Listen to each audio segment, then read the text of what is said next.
Hi, this is Warwick Smith, who is the founder of Renegade Wine, who's based up here in Walthamstow.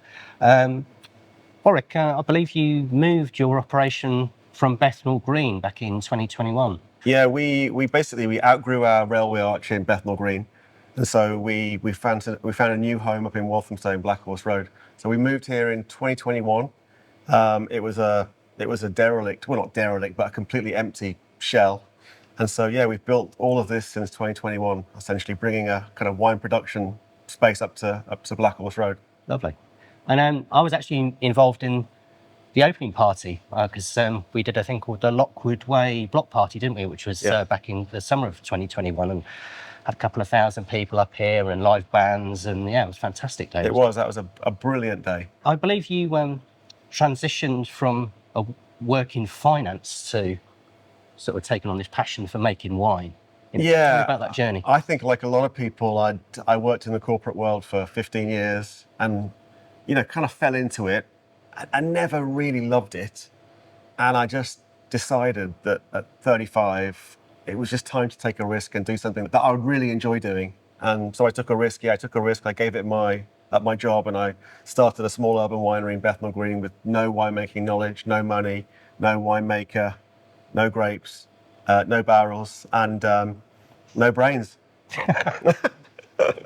Here we are, like 9 years later, all the way through Brexit, COVID, cost of living crisis, Ukraine, and I think, we're still here, so we've survived.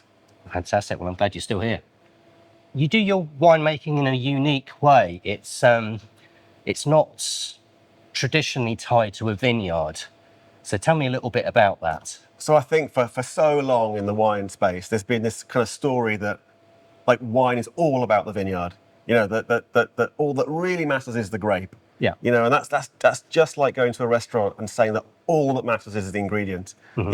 Winemaking is really also about the people and the place where it's made. Yeah. Wines are made by people somewhere, just like food is cooked by brilliant chefs somewhere. Yeah. And so we focus on sourcing brilliant grapes, bringing them back to London. We hand harvest the fruit, bring them in small baskets, refrigerated trucks all the way, all by road transport, so no flying anything anywhere. We bring it back to London. We do all the winemaking here: destemming, pressing, fermenting, aging, bottling, boxing, sending to customers.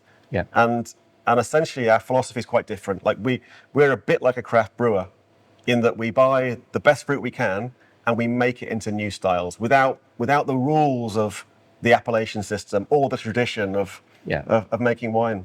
So it's not linked to terroir, as they call it. Your official title is like an urban winery. Yeah, is that correct? Exactly. I mean, urban in that we make wine in a city, and so it's not a new concept. In the US, there's tens and tens and tens of urban wineries, and a few scattered around Europe and Australia. Are you the first here? No, we are the second here, and now there's 4 or 5 actually. Okay. But we're the only one that's in East London.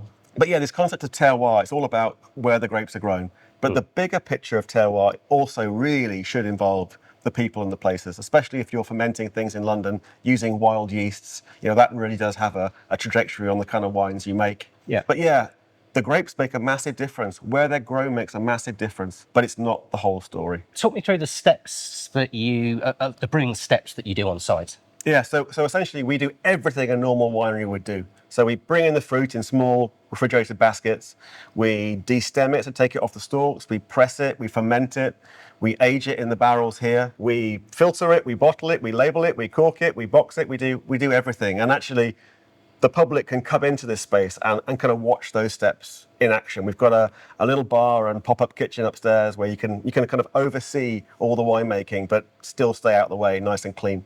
And we actually haven't discussed the bar at all, have we? I believe you've got like a kitchen here who do food and... Yeah, exactly. So we're open Thursday, Friday evenings, all day Saturday, and then for Sunday afternoon lunch. And yeah, we have a kitchen here, but it's actually outsourced to a pop-up. So we have a brilliant chef called Carl who does a range of kind of seasonal small plate dishes, and also must be one of the best roasts in East London. So we are doing a festival summer picnic in the park on Saturday the 12th of July and Sunday the 13th of July. And I wanted to find out a little bit more about what you might be bringing to the event. We're going to be bringing probably a smallish number of our products, maybe 3 or 4 or 5. We're going to be serving our English frosé, so an English-grown rosé wine made into a kind of slush puppy cocktail. We're going to be bringing our new sparkling rosé called Bridget. It's got the face of Bridget, our 7-year-old pig on the front. And we're going to bring probably a couple of whites, just a couple of fresh things for the day. We're really looking forward to be there. I mean, it's just brilliant that this event's back in Lloyd Park. So we're really looking forward to seeing the community and serving some of our wines. Fantastic.